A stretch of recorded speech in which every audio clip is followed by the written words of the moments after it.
You know, think about it. I didn't vote for anybody in the last election. In part because this state was a lost cause anyway. I mean, the numbers were all in. It would have been a pointless vote. But you know what? From the beginning, I didn't trust Trump anyway. All right, I knew his message resounded with a lot of people, and it sounded good. You know, it sounded great. And of course, you know, part of me was just happy that somebody like that got into the White House with that kind of a message. But look at what the media did with him. You know, and before he got elected, what I said to myself and other people was the only way, this was before he even got nominated, I said the only way a guy like that, with the message that he is conveying, the only way they're going to let somebody like that in the White House is to make a really, really bad example of him. And then look what happened. And I know a lot of us, I don't care what Trump did, you know, his petty crap that the, every late night talk show and pretty much every media outlet just completely ground him in the ground nightly, daily, over. I don't care about any of that stuff. But yeah, don't give me that crap like some person I won't mention did today, that I'm some kind of a traitor, that I'm some kind of a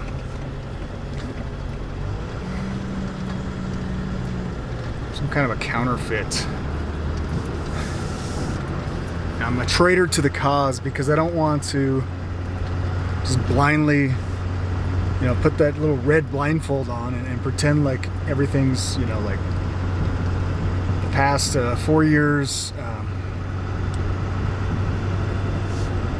prior to Biden was just like butterflies and freaking unicorns, okay? It was a bunch of crap. Okay, the first couple of years, not too bad. COVID? Wait a second, a national state of emergency? Wait a second, this is so serious. Despite all the numbers, despite all the science to the contrary, this deadly virus, or plague as Trump liked to call it, was so deadly that we had the warp speed of an injection.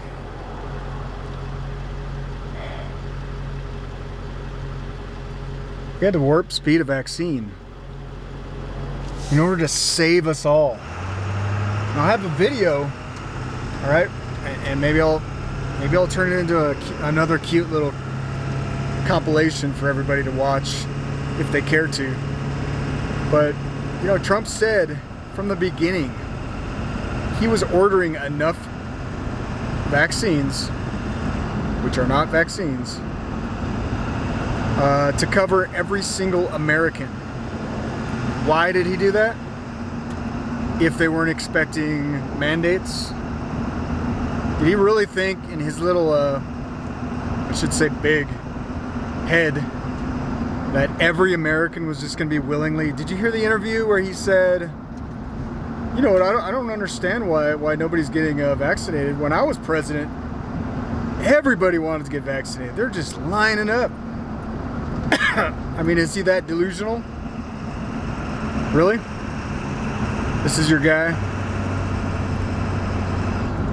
So the guy that set the ball rolling for all of these BS mask and vax mandates that have these lockdowns.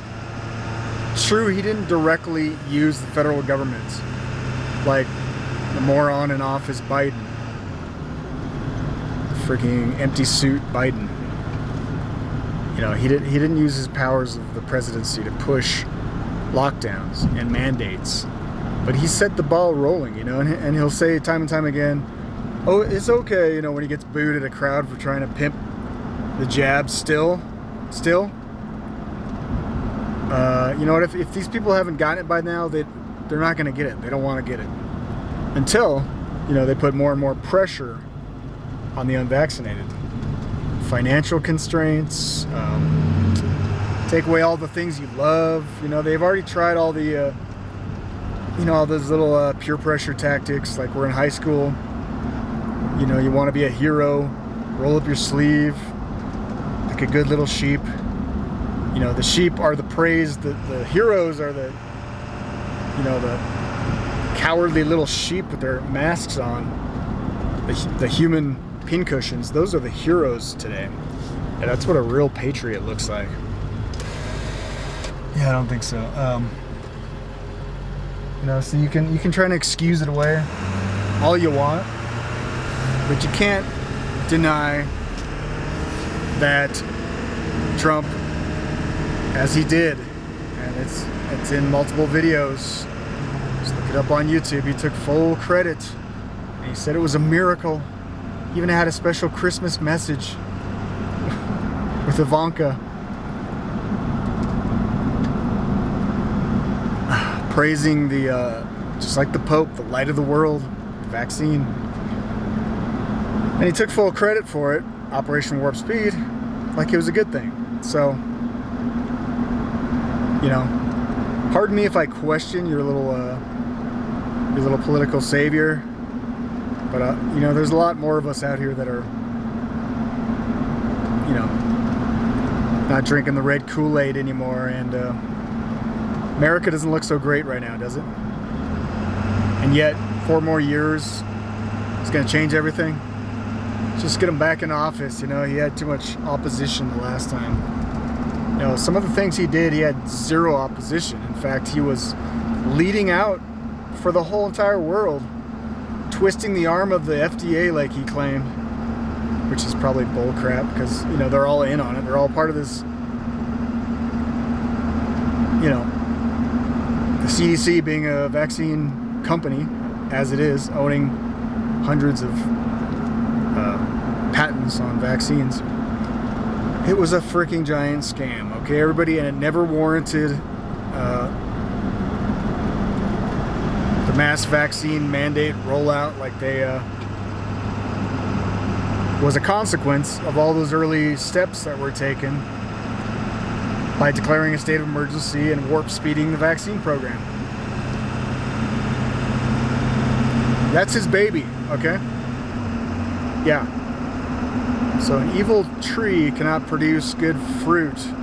And if all the fruits that we're feeling the effects right now are from that seed that was planted during his administration, that he's still fully on board with, you know, you might want to just question, if you just keep pruning that tree that produces evil fruit, if anything at all is really going to change.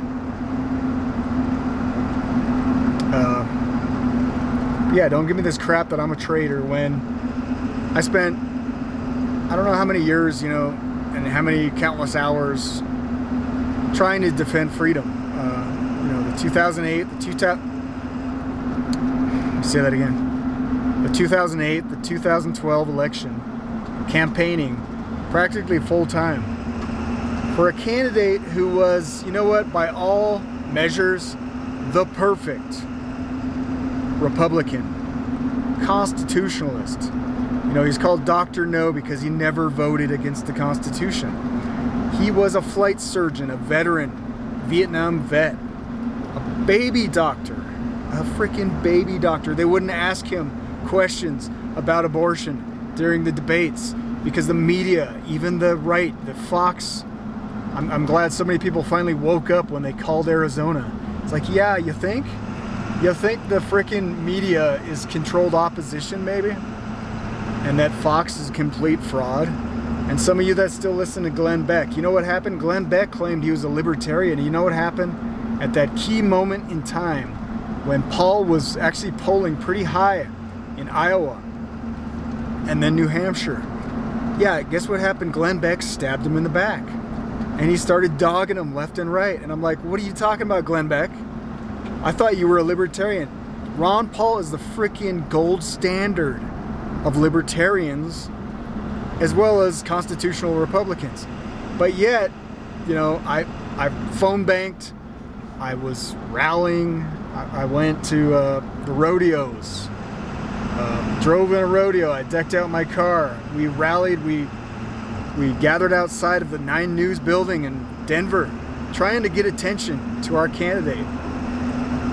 Because I knew what a real candidate looked like, and that was Ron Paul. And I knew, just obviously based on how the media treated the guy, they didn't lavish him with attention like they do Trump, okay? Talking about him when he's banned from social media, they're still talking about Trump. Look at these 2 bowls. It's pretty cool, man. This guy's been hanging out here for a while. Right alongside the highway. Big bull elk.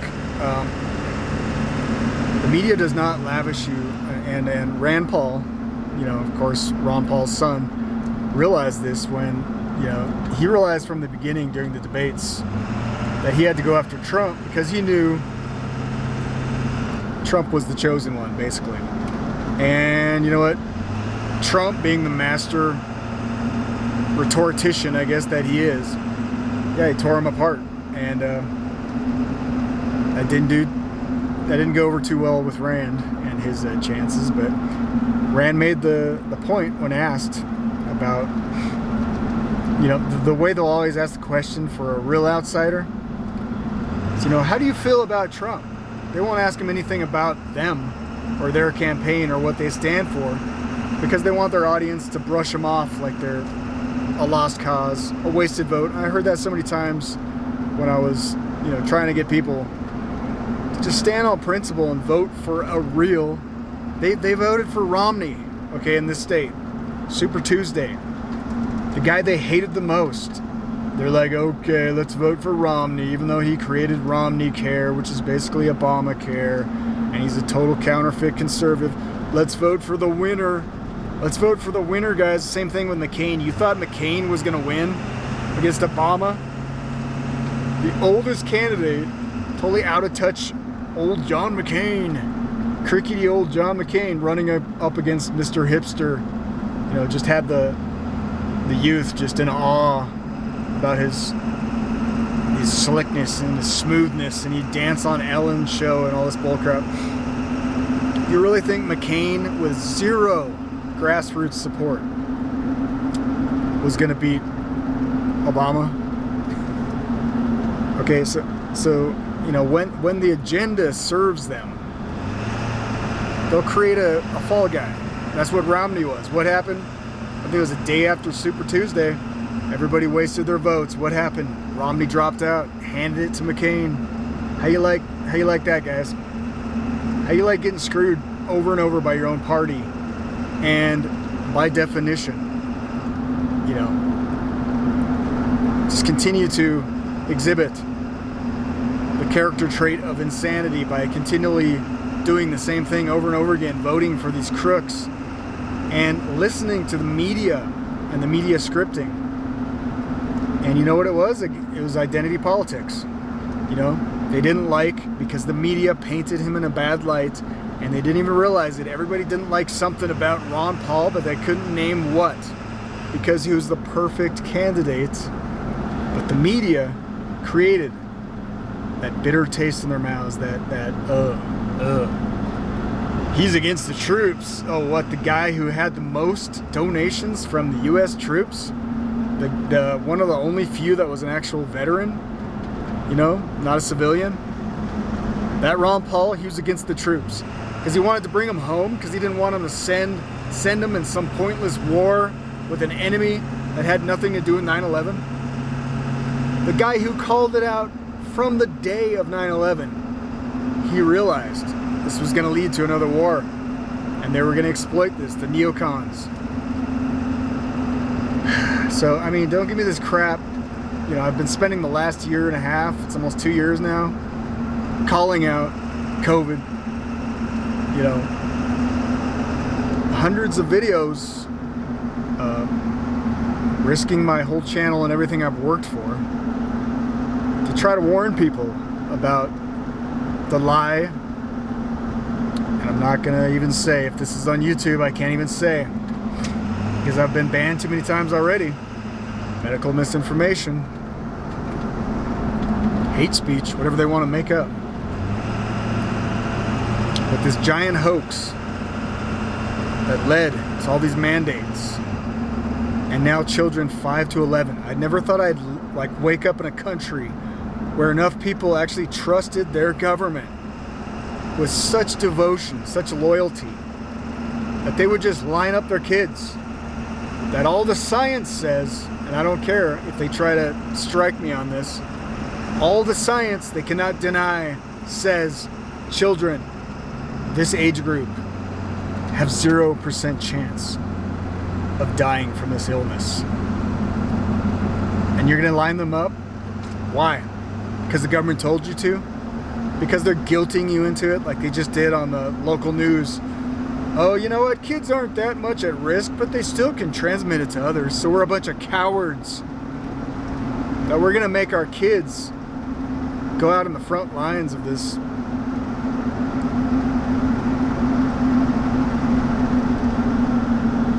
experiment.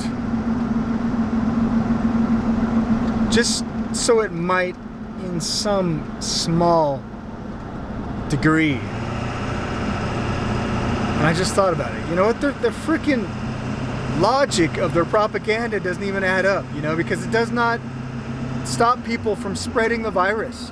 So they just make shit up over and over again. And you can't even keep track of the lies, man. There's so many layers of lies that sometimes I don't even, you know what? They just tricked me again, didn't they? They tried to claim that kids can spread it to others. Well, yeah, they can too if they're vaccinated. Yeah, because it doesn't matter. All the numbers are coming out. You know, all the data is coming out, and your lies no longer hold up. And you're just freaking lying, and you're lying, and you're lying. And I hope the more you lie, the more people wake up to the fact that you're a bunch of freaking murderers. Complicit. I mean, the same media that led, was it 500,000 deaths in Iraq and Afghanistan, civilian and military? Yeah, the same media that just trumpeted the lies that led us into those wars, that knew that you were suffering at the time from this trauma-induced state where you're more susceptible, you're angry, and you were hurt, and they exploited that, and they knew it, and that's why they had to cram through so much in such a short amount of time before you woke up. And I can guarantee you, if something like that happens again, all the controls are in place. You know, YouTube and Google, good luck trying to get the word out, you know. Good luck getting a loose change movie up on YouTube if we're hit by another terrorist like that, another terrorist attack. You're not going to hear it. You're going to have to compile your own data, your own make up your own mind, do your own studying, which I realize a lot of people don't have time for that, but I do right now, and I don't know for how much longer. You know, money's pretty tight right now, but I'm not going to have a pity party. I'm just saying, you know, respect other people that have the time, that have done their research. Listen to what they're telling you, and just consider it, you know? And don't get in this little box of like us versus them, red team versus blue team, you know, the Crips and the Bloods, you know? There's a bigger picture going on, and these guys know that they're playing you, okay? Do you think politicians really have loyalties when it comes to politics at all? You know, these freaking sleazeballs that live for the admiration of the crowd. They live for power over others. They live for money, wealth, privilege. You think they give a damn what, you know, if there's a D or an R in front of their names? I mean, they're laughing. They're laughing at people that think that way. And they know that that's how they control you. They know that that's how they steer you this direction or that direction. There's a blue wave and there's a red wave, and then it just keeps. And you know what? Every time those waves keep lashing and just tearing away at the foundations, those principles. You know, George Bush was a Republican. He called the Constitution a G damn piece of paper. Yeah. How you like that flavor? How you like the neocon approach of Republican? You know, how you like that flavor of Republican? They all leave a bitter taste in your mouth, you know. It just takes you a while to realize it. And hopefully you come around to realize it. You know, but these people are planning on, you know, a time cycle of decades. It's not just a 4-year cycle. It's not just an 8-year cycle, you know? Even though people's attention spans might only last 8 years. And so you forget about how the previous parties screwed us all over after 8 years of dealing with one party that you hate. And then you just latch on to your party because you're like, oh boy, another this merry-go-round. It's time for another savior. Yeah, well, they're not doing anything to really save this country, and it's a crime, and it's I've just seen too much of it, you know, to really have faith. And you know, sure, if another truly independent candidate comes along that has no ties to this corrupt political system, like a Candace Owens even, you know, she hinted on Twitter today that she might, you know, when I run as president, she said, I might get behind her and I might get out campaigning again. But, you know, it takes a lot to, you know, Ron Paul is the only candidate that I've actually donated to multiple times, you know. Donated my own money, even though I had very little to work with, you know. I was like, you know what, this is a good enough cause. And I think he was the one who invented the money bomb idea, to just generate some kind of media attention. So he campaigned all the other candidates, but that didn't matter, you know. No, the media just kept ignoring him, laughing about him. You know, the only attention, it's like Mahatma Gandhi said, you know, first they ignore you, then they laugh at you, then they attack you, and then they join you. And that's exactly the protocol that they followed with Ron Paul. They did everything they could to ignore him. They would take his name off the online polls because he would always win the online polls. I mean, just every trick, scumbag, fake news media trick in the book they pulled to try to discredit, to try to marginalize Ron Paul. And they had all these little puppet, you know, these candidates. That's what they do. They flood the stage with a bunch of nobodies that don't stand a chance in hell. And there are all these different little pieces of the chessboard. And some of them know that they're just there to steal away votes from, you know, the problem child, the little wrench in the nice little smoothly operating machine of politics, you know. And so they'll start acting like, they'll start saying the same things. They'll start posing like, Ted Cruz did that. Yeah. To Rand Paul. And I think he even did he run against Ron? I think he might have run against Ron Paul as well. And it's like, you know what, Ted, if you're such a tough talking libertarian, why aren't you throwing your support behind Ron or Rand, the son of Ron, which is just he's a little mini Ron, okay? He's his daddy's boy, you know.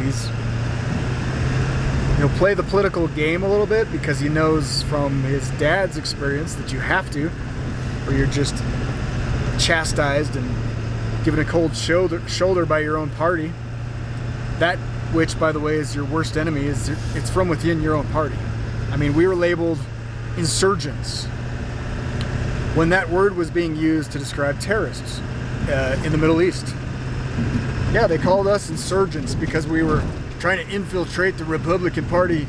Oh, you're afraid of all those young folks that were actually giving your party a little bit of shot in the arm because you're all a bunch of white, on the verge of a freaking grave, dying party, and you're afraid of some young kids coming in and maybe actually energizing the party a little bit. You think they would have welcomed that kind of a wave, right? You want to be relevant. You want your party to actually have a chance in hell of taking this country back. Well, you might want to, be a little more inviting when you have a true grassroots, upwelling of young Americans that have actually showing some interest in, like I did, joining the Republican Party, signing up to be a delegate of the state and national, by the way, willing to donate my time to go knocking on doors, phone calls, campaigning. You might want to be a little more friendly towards those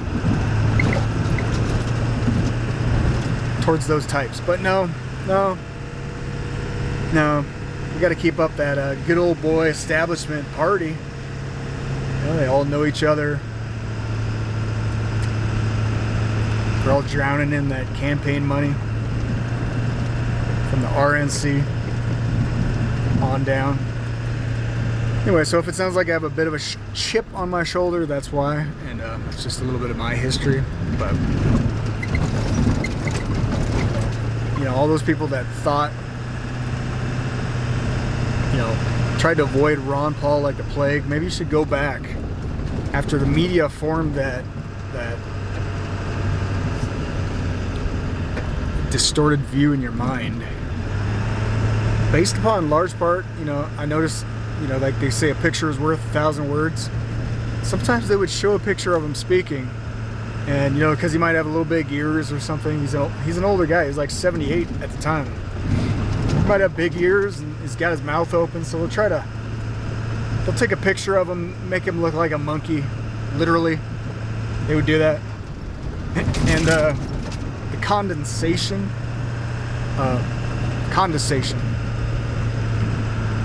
of how they would ask him questions, the moderators, just these smug little remarks. Oh, you're gonna give your marching orders to Al Qaeda then? And Ron was just sharp as a tack for an old guy like he is, and he just responded, "No, I'm gonna get my marching order. I'm gonna get my marching orders," is what they claimed him. They claimed, "You're gonna get your marching orders from Al Qaeda?" He's like, "No, I'm gonna get my marching orders from the Constitution."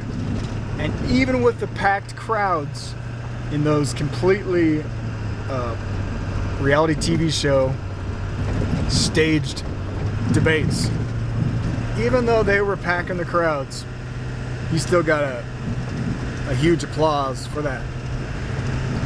And eventually, you know what? If he did anything, in my mind, he discredited the corporate news media and, exposed them for the complete biased frauds that they are. And it was harder and harder. I mean, they sailed a blimp to try to get media attention. Ron Paul supporters donated money to fly an interstate blimp that said Ron Paul Revolution on the side of it. We were standing out on overpasses with giant banners that we printed out ourselves. At one point, I was hand spray painting signs. You get a stencil, you hand spray paint your own signs, and I was hitting up key places throughout Estes, actually. Power poles, phone poles. I had some kids, at the time we used to clean houses, I had some kids tell me, or I think it was their parent, told me, our kids were asking, because I put one up next to the school, our kids were asking, who is this Ron Paul guy? Because one of the signs that I put up just simply stated, who is Ron Paul? Like the Ayn Rand novel. I think it was inspired by, but and that's what we did. We we were literally out there, you know, rain or snow, doing everything we could to fight against not only the media establishment, but our own party, which multiple times, mind you, backstabbed us, changed the rules, you know, at the different caucuses. So it is frustration, you know, it's very frustrating.